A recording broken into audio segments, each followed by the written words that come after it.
जय हिंद दोस्तों। भारत में राजघरानों और उनसे जुड़ी संपत्ति को लेकर हो रहे विवाद काफी पॉपुलर है, काफी कॉमन है, जिनको लेकर कई सारे केसेस भारत की अलग अलग अदालतों में चल रहे हैं। इनसे जुड़ा पिछले दिनों हमने एक केस देखा जब सैफ अली खान से जुड़ी लगभग 15,000 करोड़ की प्रॉपर्टी पर भोपाल हाई कोर्ट ने अपना स्टे हटा लिया, जिससे वो पूरी संपत्ति जो है वो भारत सरकार के अधीन जाने का एक संशय जो है वो बना हुआ है।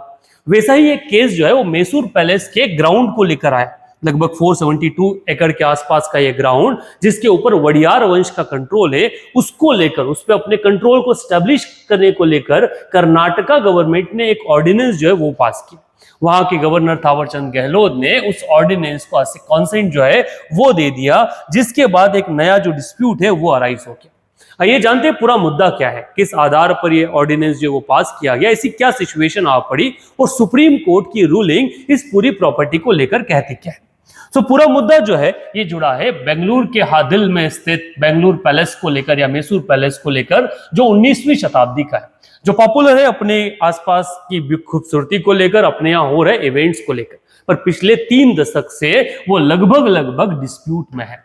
अब 29 जनवरी को कर्नाटका गवर्नमेंट जो है थावरचंद गहलोत, उन्होंने एक नए कानून, एक ऑर्डिनेंस पे अपना असेट दिया, जिसका नाम है the Bangalore palace utilisation and regulation of land ordinance 2025। अब इस कानून के आ जाने के बाद वडियार वंश और कर्नाटका सरकार जो है वो फिर से एक दूसरे के आमने सामने आ गई। ये पूरा जो केस है ये क्या है इससे समझते हैं, और ये जो डिस्प्यूट है इस लैंड को लेकर, इस पैलेस के ग्राउंड को लेकर, ये डिस्प्यूट क्या है इसको समझने की कोशिश करते हैं। सो पूरे डिस्प्यूट की जो कहानी है वो शुरुआत होती है इन द ईयर ऑफ 1996, 1996 में, जब कर्नाटका सरकार एक कानून पास करती है जिसका नाम है the Bangalore palace acquisition and transfer bill 1996। इसमें वो कहती है कि बेंगलुरु पैलेस जो है वो अपने unique historical and architectural heritage के लिए पॉपुलर है, और इसको बेंगलुरु के लिए आने वाले लोगों के लिए इसे प्रिजर्व करना चाहिए एज ए मॉन्यूमेंट, और इसके आसपास की जितनी भी ओपन स्पेस जगह है उसे पब्लिक पर्पस के लिए क्या करना चाहिए, डेवलप करना चाहिए। सरकार कहती है कि इस स्पेस के ऊपर गवर्नमेंट क्या चाहती है, एक बोटनिकल गार्डन बनाएगी, एक हॉर्टिकल्चरल गार्डन बनाएगी और एक ट्री पार्क जो है वो डेवलप करेगी, क्योंकि ये रिक्वायर्ड है जिस तरह से अर्बनाइजेशन हो रहा है बेंगलोर। अब इस कानून के खिलाफ, इस कानून में लगभग इस पूरे एरिया पोजीशन के खिलाफ 11 करोड़ रुपए का जो कंपनसेशन है वो फिक्स्ड अमाउंट के रूप में डिसाइड किया गया इस वडियार वंश के लिए। मींस पूरी जमीन, पैलेस और आसपास का जो लगभग 472 एकड़ के आसपास का लैंड है, इसके लिए कंपनसेशन का जो रेट था वो रेट डिसाइड किया गया 11 करोड़। इसको लेकर वडियार वंश जो है वो कर्नाटका हाईकोर्ट पहुंचता है। हाईकोर्ट उसको एक झटका देते हुए, वडियार वंश को झटका देते हुए इस कानून को मान्यता दे देता है, जिसके बाद वडियार वंश सुप्रीम कोर्ट में स्पेशल लीव पिटीशन के साथ सुप्रीम कोर्ट जा पहुंचता है।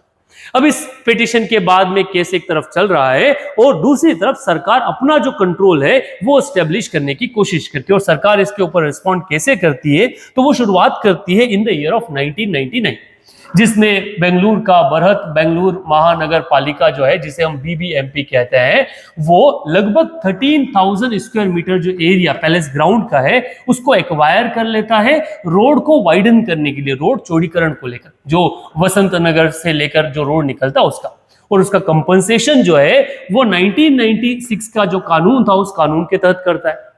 वैसा ही एक और मुद्दा आता है इन द ईयर ऑफ 2000, जब लगभग 8,510 स्क्वायर मीटर का जो लैंड है पैलेस ग्राउंड का, उसको फिर से रोड वाइडन को लेकर, एक अंडरपास को लेकर जो मैकरी सर्कल की तरफ जाता है उसको लेकर एक्वायर करते और फिर से कंपनसेशन दिया जाता है 1996 के एक, जिसमें 11 करोड़ रुपए का जो डिसीजन था वो डिसीजन लिया गया था। इसके बाद फिर इन द ईयर ऑफ 2009 जो बीबीएमपी है फिर से बेलारी रोड जो है, जो कहीं ना कहीं पैलेस की तरफ जाता है, उसको चौड़ा करने के लिए क्या करता है, एक एप्लीकेशन दायर करता है, जिसके खिलाफ जो वडियार वंश है वो सुप्रीम कोर्ट जा पहुंचता है, और अब ये केस जो है वो सुप्रीम कोर्ट में जाता है।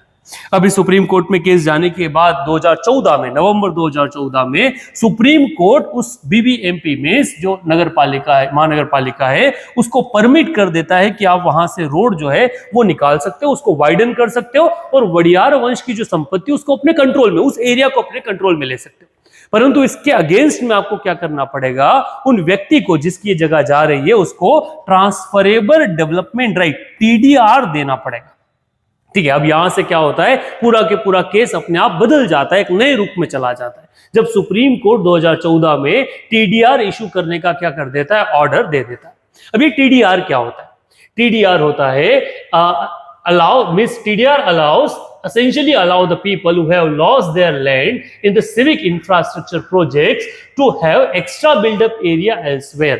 मीन्स अगर किसी व्यक्ति का कोई एरिया किसी सिविक प्रोजेक्ट में गया है तो उसको उतनी ही वैल्यू का जो लैंड एरिया है कहीं और सरकार द्वारा प्रोवाइड किया जाएगा, और इसके तहत सरकार उनको डेवलपमेंट राइट सर्टिफिकेट जो है DRC वो इशू करेगा।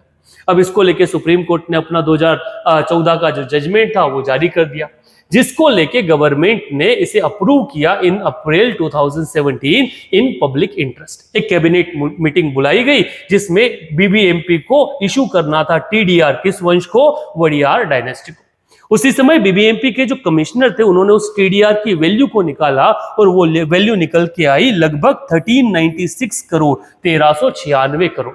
कहां सरकार 11 करोड़ के फिक्स्ड वैल्यू में से कहीं ना कहीं मुआवजा देने वाली थी, कंपनसेशन देने वाली थी। अब सरकार को टोटल जो टीडीआर इशू करना था वो करना था 1396 करोड़ का।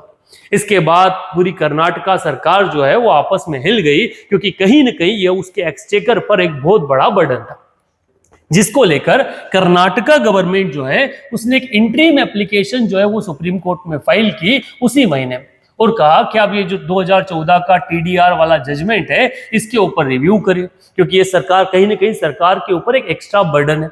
अब और उसी आधार पर बोला कि हम कंपनसेशन देने के लिए एग्री है, किसमें, 1996 का जो कानून था उस आधार पर, जिसमें सरकार को पे करना था सिर्फ 37.28 लाख रुपीस, सिर्फ 37 लाख रुपए देना था। मींस 37 लाख की जगह अब सरकार को देना था कितना, लगभग 1300 करोड़ रुपए।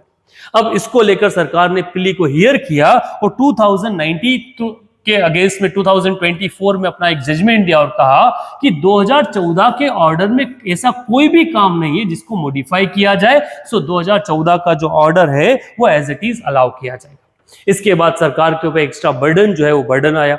सरकार ने फिर एक कैबिनेट मीटिंग बुलाई और बोला कि टीडीआर जो है वो कहीं ना कहीं स्टेट के इंटरेस्ट के खिलाफ है। ठीक है, स्टेट के इंटरेस्ट के खिलाफ है, तो उन्होंने फिर से उसके खिलाफ एक कानून जो है वो बनाने की कोशिश की। उनका मानना है कि हम क्या है, कोई भी ऐसा एक मींस लैंड जो है उसको एक्वायर नहीं करेंगे जो 1996 का जो एरिया है उसके अगेंस्ट में हुआ। और सरकार ने बोला कि काम करते अपन इस पूरे के पूरे मुद्दे को ही ड्रॉप कर देते हैं, अपन उस एरिया में कोई लैंड लेते ही नहीं। तो BBMP जो है वो भी विड्रॉ कर लेता है अपना प्रपोजल कि हम रोड वाइडन करने वाले हैं, कौन से ईयर में, 2022 में। इस पूरा के पूरा मुद्दा वो खत्म करना चाहता है। परंतु जब भी ऐसा मुद्दा आता है, जो वडियार वंश है वो एक कंटेम्प्ट पिटीशन फाइल कर देता है गवर्नमेंट के खिलाफ सुप्रीम कोर्ट में। मुद्दा फिर सुप्रीम कोर्ट के पास चला जाता है। अब सुप्रीम कोर्ट इसमें अपना एक जजमेंट देता है दिसंबर 2024 में, जहां वो BBMP और कर्नाटक सरकार को एक डेडलाइन देते हैं 6 वीक्स का, जिसमें कहते हैं कि आपको एक 15 एकड़ लैंड जो है जो आपने रोड के लिए मांगा था इसको आपको सेटल करना होगा, इसका जो TDR है वो आपको इशू करना पड़ेगा। अब जब इसका पूरा एनालिसिस किया जाता है तो अब उसकी मार्केट वैल्यू बनती है 3011 करोड़ रुपीस। मींस जो पहले 10 साल पहले 14 करोड़ में मिलने वाला, मींस 1300 करोड़ में मिल रहा था, अब उसकी कुल वैल्यू हो गई 3011 करोड़ रुपए। अब सरकार फिर हिल जाती है इस पूरे के पूरे मुद्दे को लेकर, क्योंकि ये कहीं ना कहीं जो स्टेट एक्सचेकर है उसके ऊपर एक काफी बड़ा बर्डन जो है बर्डन होने वाला था।